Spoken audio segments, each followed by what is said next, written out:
Europe 1, historiquement vôtre avec Stéphane Bern. Les origines. Pour clore cette émission, on remonte aux origines, toujours avec Jean-Luc Lemoyne et Philippe Charlier, mais surtout maintenant avec vous, David Kessel-Lopez, et vos ascenseurs. Oui. La voisine du 5e, quand j'étais enfant, elle s'appelait Madame Delépine. C'était une dame joviale, avenante, sympa, et j'étais assez impressionné par ses qualités. Pourquoi ? Eh bien parce que Madame Delépine, elle aurait eu des raisons d'être moins joviale. Quelques années avant ma naissance, Madame Delépine, elle est montée dans l'ascenseur de notre immeuble.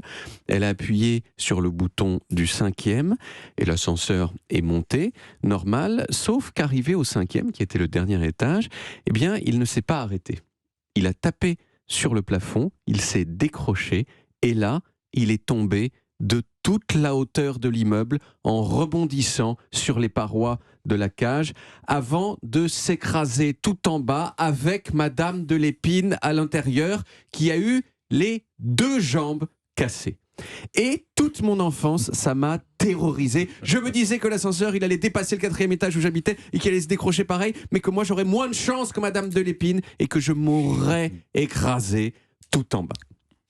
Bon, cette histoire, elle est d'autant plus étrange que ce qui a permis la commercialisation à grande échelle des ascenseurs, y compris celui de l'immeuble où j'habitais quand j'étais petit, c'est précisément la quasi-garantie que ce genre d'accident n'arrivera jamais. Et je vais m'expliquer. Pendant longtemps, les ascenseurs, ils ont existé un peu, mais ils étaient actionnés par des gens qui tiraient des cordes. On sait par exemple que les lions, pendant les Jeux du cirque au Colisée, ils arrivaient sur l'arène dans un ascenseur tiré par un grand nombre d'esclaves.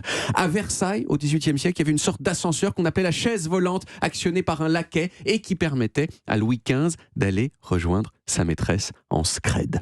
Et puis, il y a eu des exemples d'ascenseurs mécanisés avec des machines à vapeur qu'on utilisait dans les mines ou dans les entrepôts.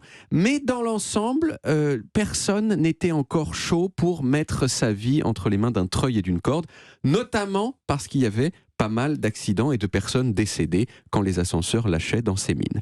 Personne sauf un ingénieur américain au nom rigolo, un nom que vous connaissez parce que la postérité nous l'a laissé, et qui s'appelait Otis. Elisha Otis.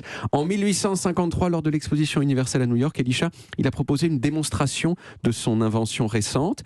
Il se mettait sur une plateforme et il demandait à un assistant de tirer une corde pour élever cette plateforme avec Elisha dessus jusqu'à 15 mètres de hauteur. Et là, brusquement, il disait à son assistant de couper la corde. L'assistant le faisait avec un coup de hache et tout le monde s'attendait à voir Elisha s'écrabouiller sur le sol 15 mètres plus bas. Mais au lieu de ça, la plateforme ne descendait que de quelques centimètres et elle s'arrêtait toute seule, schcronk comme ça, truc de ouf. Alors, pour une fois, j'ai parfaitement compris comment marchait le système d'Elisha Otis, mais j'avoue que c'est vraiment dur à expliquer sans faire un dessin. Et faire un dessin à la radio, ça sert à rien.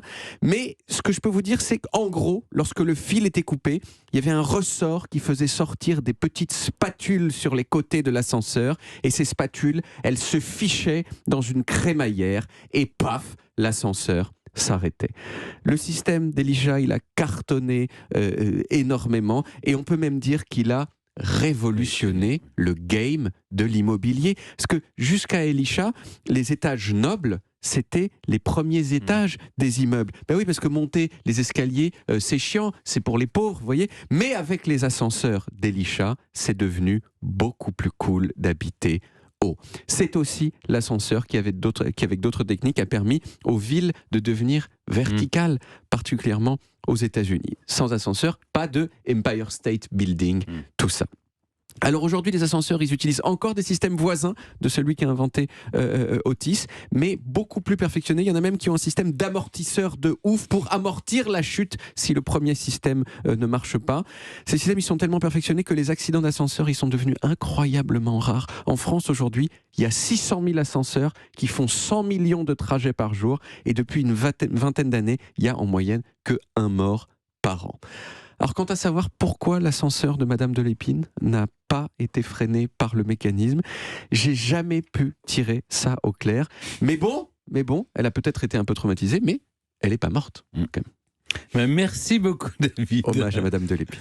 On retrouve les origines en podcast sur toutes les applis audio et en vidéo sur YouTube, Dailymotion et sur le site europe1.fr. Vous pouvez également retrouver toutes nos émissions.